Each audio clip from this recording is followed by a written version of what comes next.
Hello, all glory to Jesus Christ, the King of Kings and the Lord of Lords. So, the Book of Ruth. I thought I'd just read it. It's only a short book, so I thought I'd just go through it. So, Ruth.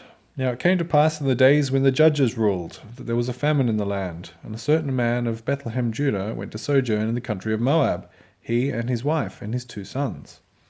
So, I've heard in the past that the Book of Ruth was actually part of Judges at some point, and I think that in some versions of the Bible they connect them together, and so the Book of Ruth is part of the Book of Judges, but it's during that time, it sort of comes at the end of the Book of Judges.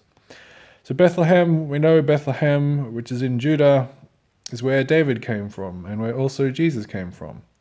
So, got this.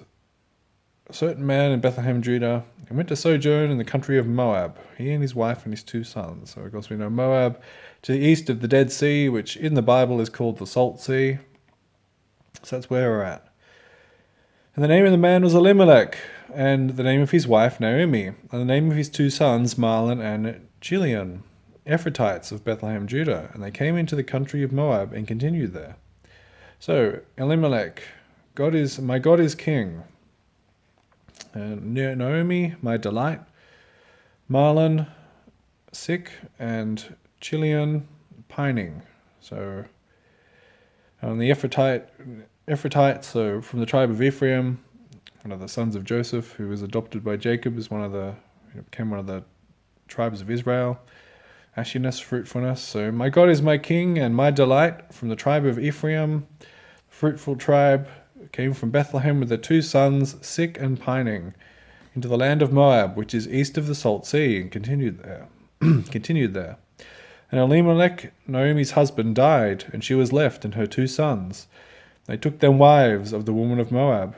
The name of the one was Orpah, and the name of the other Ruth, and they dwelled there about 10 years. So Orpah, gazelle, and Ruth, friendship. And Mahlon and Chilion died also, both of them, and the woman was left of her 2 sons and her husband. Then she arose with her daughters-in-law, that she might return from the country of Moab, for she had heard in the country of Moab how that the Lord had visited his people in giving them bread. Wherefore she went forth out of the place where she was, and her two daughters-in-law with her. And they went on the way to return unto the land of Judah. And Naomi said unto her 2 daughters-in-law, Go, return each to her mother's house. The Lord deal kindly with you, as ye have dealt with the dead, and with me. The Lord grant you that ye may find rest, each of you in the house of her husband. Then she kissed them, and they lifted up their voice and wept. And they said unto her, Surely we will return with thee unto thy people. And Naomi said, Turn again, my daughters, why will you go with me? Are there yet any more sons in my room, that they may be your husbands? Turn again, my daughters, go your way, for I am too old to have an husband. If I should say, I have hope, if I should have an husband also tonight, and should also bear sons, would ye tarry for them till they were grown? Would ye stay for them from having husbands? Nay, my daughters, for it grieveth me much for your sakes, that the hand of the Lord is gone out against me. And they lifted up their voice and wept again, and Orpah kissed her mother-in-law, but Ruth clave unto her. And she said, Behold, thy sister-in-law is gone back unto her people, and unto her gods.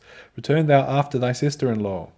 And Ruth said, Entreat me not to leave thee, or to return from following after thee. For whither thou goest, I will go, and where thou lodgest, I will lodge. Thy people should be my people, and thy God my God. Where thou diest, will I die, and there will I be buried. And the Lord do so unto me, and more also, if aught but death part thee and me.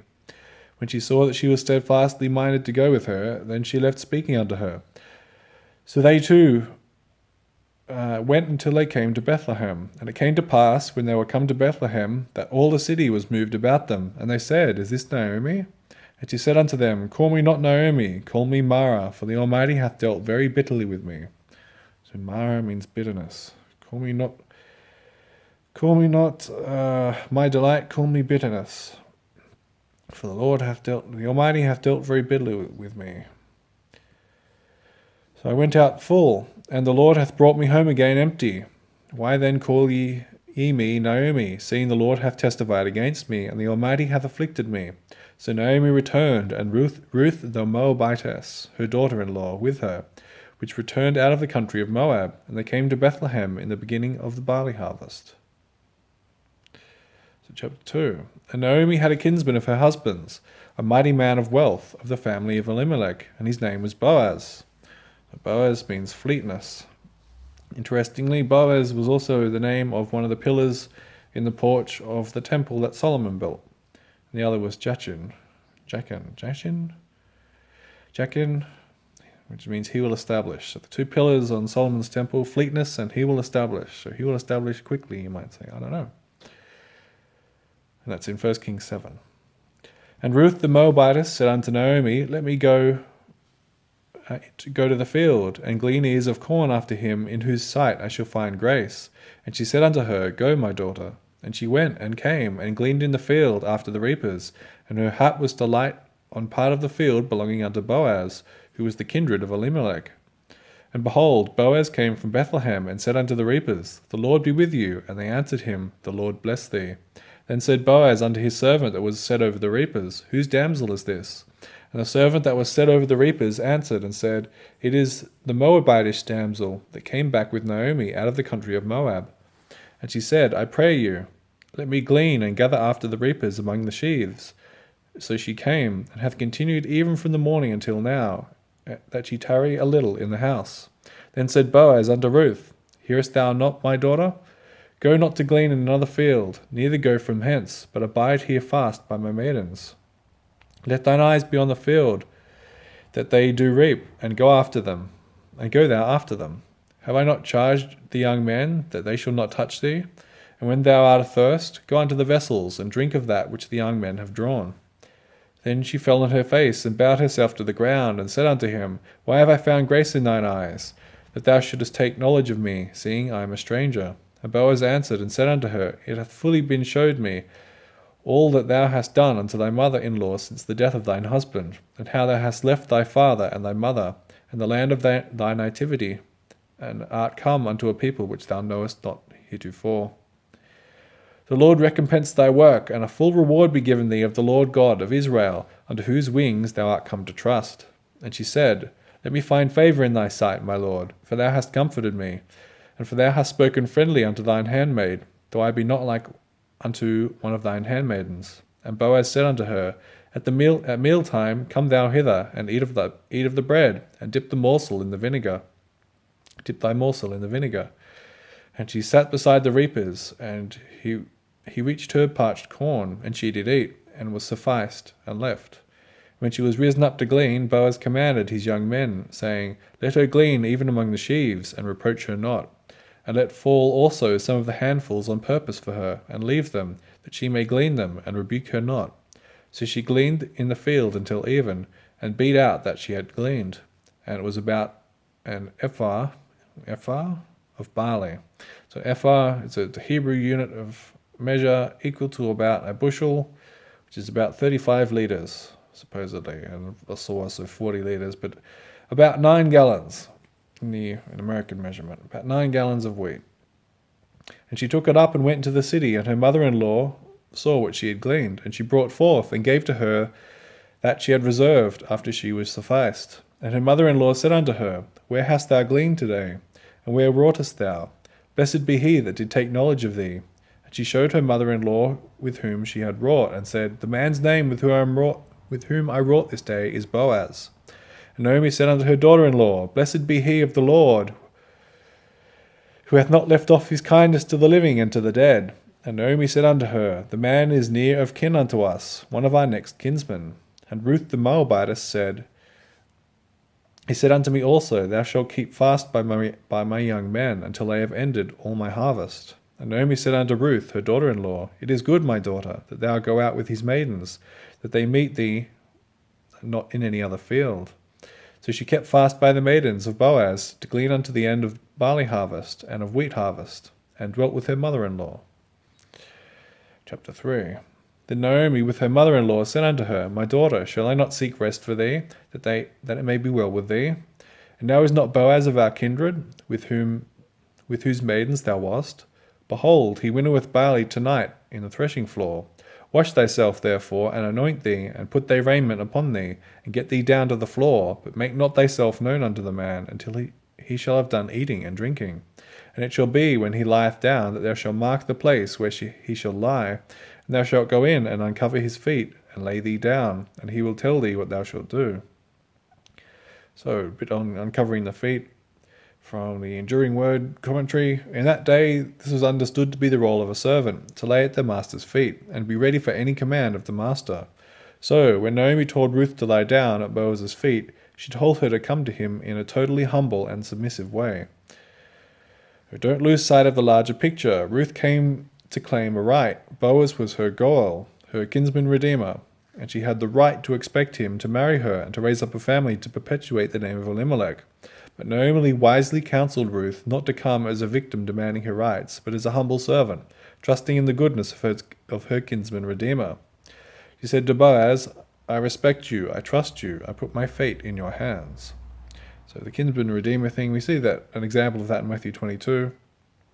The same day came to him the Sadducees, which say that there is no resurrection, and asked him, saying, Master, Moses said, if a man die, having no children, his brother shall marry his wife, and raise up seed to his brother. So if a man die, having no children, his brother shall marry his wife, and raise up seed unto his brother. Now there were with us 7 brethren, and then I won't read the whole thing, but it's a bit where he talks about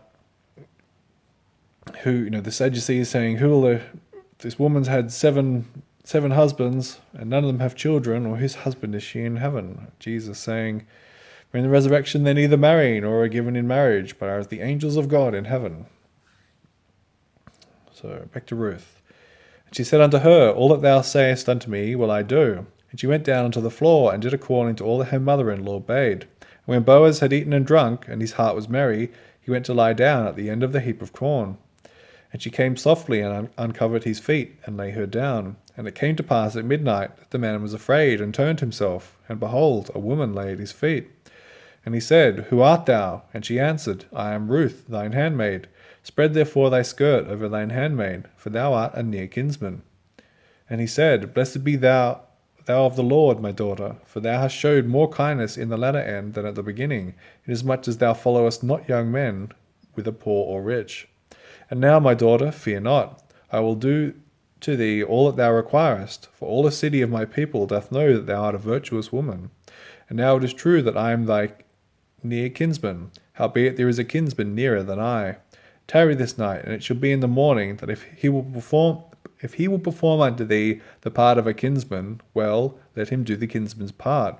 But if he will not do the part of a kinsman to thee, then I will do the part of a kinsman to thee, as the Lord liveth. Lie down until the morning. And she lay at his feet until the morning, and she rose up before one could know another. And he said, Let it not be known that a woman came into the floor. Also he said, Bring the veil that thou hast upon thee, and hold it. And when she held it, he measured 6 measures of barley, and laid it on her, and she went into the city. When she came to her mother-in-law, she said, Who art thou, my daughter? And she told her all that the man had done to her. And she said, These 6 measures of barley gave he me, for he said to me, Go not empty unto thy mother-in-law. Then she said, Sit still, my daughter, until thou know how the matter will fall, for the man will not be in rest until he have finished this thing this day. So chapter 4. Then went Boaz up to the gate, and sat him down there, and behold, the kinsman of whom Boaz spake came by, unto whom he said, Ho, such a one, turn aside, sit down here. And he turned aside and sat down. And he took 10 men of the elders of the city, and said, Sit ye down here. And they sat down. And he said unto the kinsman, Naomi, that is come again out of the country of Moab, selleth a parcel of land, which was her brother Elimelech's. And I thought to advertise thee, saying, Buy it before the inhabitants, and before the elders of my people. If thou wilt redeem it, redeem it. But if thou wilt not redeem it, then tell me, that I may know, for there is none to redeem it besides thee, and I am after thee. And he said, I will redeem it. Then said Boaz, What day thou buyest the field in the hand of Naomi, thou must buy it also of Ruth the Moabitess, the wife of the dead, to raise up the name of the dead upon his inheritance. This was part of the law. I read about the kinsman redeemer. It comes from Deuteronomy 25. If brethren dwell together, and one of them die, and have no child, the wife of the dead shall not marry without unto a stranger. Her husband's brother shall go in unto her, and take her to him to wife, to perform the duty of an husband's brother unto her. And it shall be that the firstborn which he beareth shall succeed in the name of his brother, which is dead, that the name not be put out of Israel, that his name not be put out of Israel.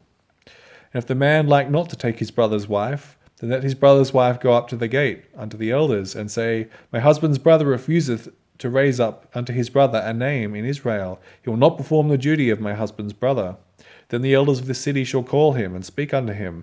And if he shall stand to it, and say, I like not to take her, then shall his brother's wife come unto him in the presence of the elders, and loose his shoe from off his foot, and spit in his face, and shall answer and say, So shall it be done unto that man that will not build up his brother's house. And his name shall be called in Israel the house of him that hath his shoe loosed. So there's a responsibility to raise up a family to your deceased brother's wife. Keep his name going. So Ruth 4. And the kinsman said, I cannot redeem it for myself, lest I mar mine own inheritance. Redeem thou my right to thyself, for I cannot redeem it. So I read a bit about that verse, and a bit about, he can't redeem it for himself, lest I mar mine own inheritance. And there's some people who say that it's because that man already had a wife, and he didn't want to bring contention into his household. And there's other people who say that he was a poor man, and so therefore, if he had to share, had to divide his inheritance between his own family and Ruth, so his Elimelech's family, then he would not have enough inheritance. But there's no concrete, nobody knows exactly why the man said that. Anyway, and this was the manner in former time in Israel concerning redeeming and concerning changing. For to conform all things, a man plucked off his shoe and gave it to his neighbour. This was a testimony in Israel. Therefore the kinsman said unto Boaz, Buy it for thee. So he drew off his shoe. And Boaz said unto the elders and unto all the people, You are witnesses this day that I have bought all that was Elimelech's, and all that was Chilion's and Mahlon's, of the hand of Naomi. Moreover, Ruth the Moabitess, the wife of Mahlon, have I purchased to be my wife, to raise up the name of the dead upon his inheritance, that the name of the dead may be not cut off from among his brethren, and from the gate of his place you are witnesses this day. And all the people that were in the gate, and the elders said, We are witnesses.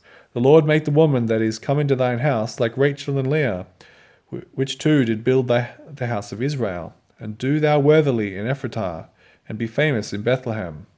And let thy house be like the house of Pharez, whom Tamar bare unto Judah, of the seed which the Lord shall give thee of this young woman. So Boaz took Ruth, and she was his wife. And when he went in unto her, the Lord gave her conception, and she bare a son. And the woman said unto Naomi, Blessed be the Lord, which hath not left thee this day without a kinsman, that his name may be famous in Israel. And he shall be unto thee a restorer of thy life, and a nourisher of thine old age. For thy daughter-in-law, which loveth thee, which is better to thee than 7 sons, hath borne him. And Naomi took the child, and laid it in her bosom, and became nurse unto it. And the woman, her neighbours, gave it a name, saying, There is a son born to Naomi, and they called his name Obed. He is the father of Jesse, the father of David. So Obed serving, Jesse, Ishai, I possess, and David beloved. David beloved. So that's King David. Now these are the other generations of Pharez. Pharez begat Hezron, and Hezron begat Ram, and Ram begat Amminadab, and Amminadab begat Nahshon, and Nahshon begat Salmon, and Salmon begat Boaz, and Boaz begat Obed, and Obed begat Jesse, and Jesse begat David. And then, of course, we continue that genealogy along, and we get to Mary, and we get to Jesus, and Mary and Joseph and Jesus. So it's interesting that David means beloved. There's a story, some of the story of the lineage of the Messiah, Jesus Christ. But I find it interesting also that David called beloved, and we know, God saying Jesus was baptized, calling down from heaven, "This is my beloved Son." Jesus called the Son of David, the beloved Son. I find that interesting. Anyway, I thought I'd just read that. I don't have a lot to say. I just wanted to read some scripture. So, I hope that was enjoyable. I love you. Take it easy. May Jesus bless you and keep you. Amen.